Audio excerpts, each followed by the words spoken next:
Hello मित्रों, कैसे हैं आप सब। माय नेम आदर्श, आपका स्वागत है आदर्श स्वयंसेवक चैनल में। आज हम पढ़ेंगे व्हाट इज़ पॉलीट्रॉपिक प्रोसेस।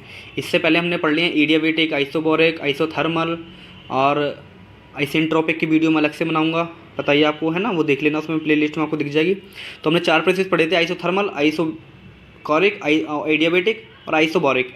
सबकी कंडीशन बता दी थी, प्लेलिस्ट में आप वीडियो देख सकते हैं, ठीक है, मैं लिखा ऊपर दिख जाएगा आपको। प्रोसेस आइसोथर्मल, आइसोबोरिक वाली वीडियो देख लेना, आपको सारे क्लियर हो जाएंगे। बहुत सिंपल भाषा में समझाया। आज हम देखते हैं polytropic process. What is polytropic process. देखिए, पॉली मतलब मैनी बहुत सारे, ठीक है। प्रोसेस मतलब बहुत सारे प्रोसेस, ठीक है। मैनी प्रोसेस मतलब एक से ज़्यादा या दो से ज़्यादा प्रोसेस, है ना, या एक से ज़्यादा प्रोसेस मतलब मैनी मतलब ज़्यादा, ठीक है। तो पॉलीट्रॉपिक प्रोसेस क्या होता है, देखिए देखते हैं। Polytropic process in which many number of involve process, मतलब जिसमें मैनी नंबर मतलब बहुत सारे प्रोसेस इन्वॉल्व हों, वो क्या होता है, पॉलीट्रॉपिक प्रोसेस। देखिए, अब इसको हम ग्राफिकली देखते हैं। हमारे पास जनरल फॉर्मूला क्या होता है, पी वी की power N is equal to constant, ठीक है।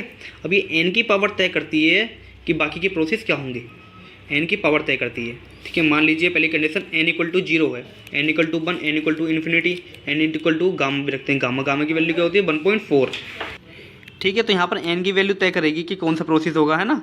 अब एन की वैल्यू 0, 1, इन्फिनिटी, गामा, देखो बहुत सारे प्रोसेस यहाँ से बन जाएंगे, अलग अलग कंडीशन पर अलग अलग प्रोसेस। तो many process involve in condition, it is polytropic process, ठीक है। ऐसा प्रोसेस जिसके अंदर बहुत सारे प्रोसेस इन्वॉल्व हों, इट इज़ पॉलीट्रॉपिक प्रोसेस, ठीक है। अब एन की वैल्यू 0 रखते हैं हम। एन की वैल्यू 0 रखेंगे यहाँ पर, तो पी वी की पावर 0, पी वी के पावर 0, तो जिसकी पावर 0 कुछ भी हो, उसकी पावर अगर 0 है तो इक्वल टू क्या होगा, 1। तुम्हारी पावर 0, तुम क्या, तुम्हारी वैल्यू क्या हो गई, 1 हो गई। कुछ भी दुनिया भर की, दुनिया की वैल्यू कर दो 0, ऊपर को लगा दो पावर 0, तो पूरी की वैल्यू क्या हो गई, 1।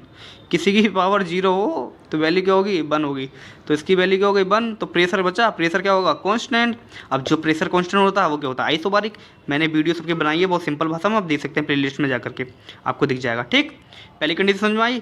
अच्छा, दूसरी, अब एन की वैल्यू 1 रखेंगे, 1 रखी एन की वैल्यू, तो P V is equal to constant. अब जहाँ पी वी कॉन्स्टेंट होगा मतलब टेम्परेचर कॉन्स्टेंट।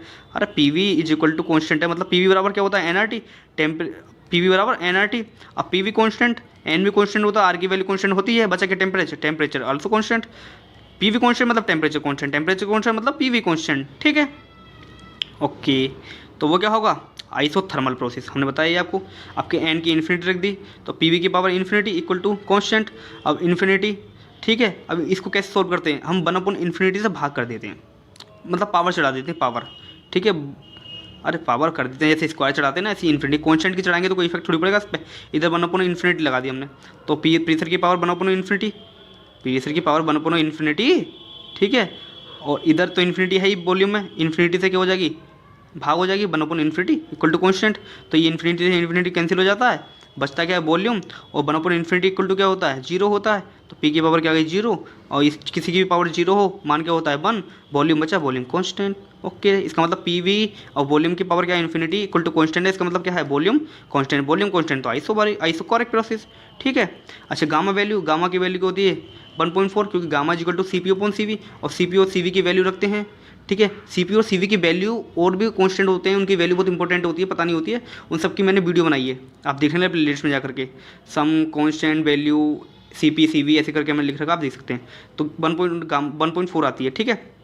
गामा की वैल्यू 1 से ज़्यादा होती है ऑलवेज, ठीक है। तो पी वी की वैल्यू, पी की power gamma equal to constant, ये जो कंडीशन होती है फॉर एडियाबेटिक के लिए, fast process, P V gamma. अब देखिए, गामा की वैल्यू 1 से ज़्यादा होगी, इसका मतलब वॉल्यूम ज़्यादा होगा, वॉल्यूम ज़्यादा होगा तो प्रेशर कम होगा, ठीक है।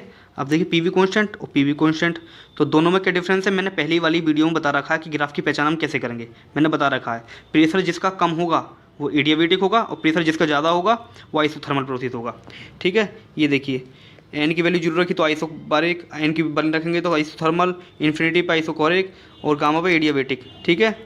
ओके, ये स्पेसिफिक होती है, स्पेसिफिक टाइम से मल्टीप्लाई कर देते हैं, सी पी स्मॉल आ जाता है।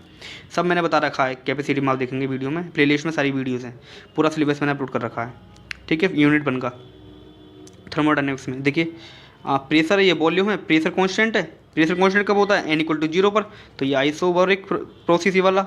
इन्फिनिटी पर देखिए, ये हम इन्फिनिटी पे क्या होता है, आइसोकोरिक मतलब वॉल्यूम कांस्टेंट, देखिए वॉल्यूम कांस्टेंट कर दिया है, ठीक है। प्रेशर नीचे, प्रेशर इसका कम है, उसका ज़्यादा है, तो नीचे वाला क्या होगा, जिसका प्रेशर कम होगा एडियाबेटिक, और जिसका प्रेशर ज़्यादा है इसकी तुलना में वो क्या होता है आइसोथर्मल। और एन की वैल्यू देखिए जैसे दी वैसे लिख दी। It is called polytropic process. ये ग्राफ है पॉलीट्रैपिक प्रोसेस का, ये है ग्राफ। तो आई होप आपको समझ में आया होगा। आपको समझ में वीडियो आई तो लाइक कर देना, चैनल सब्सक्राइब कर देना। ठीक है, thank you so much. Vande Mataram.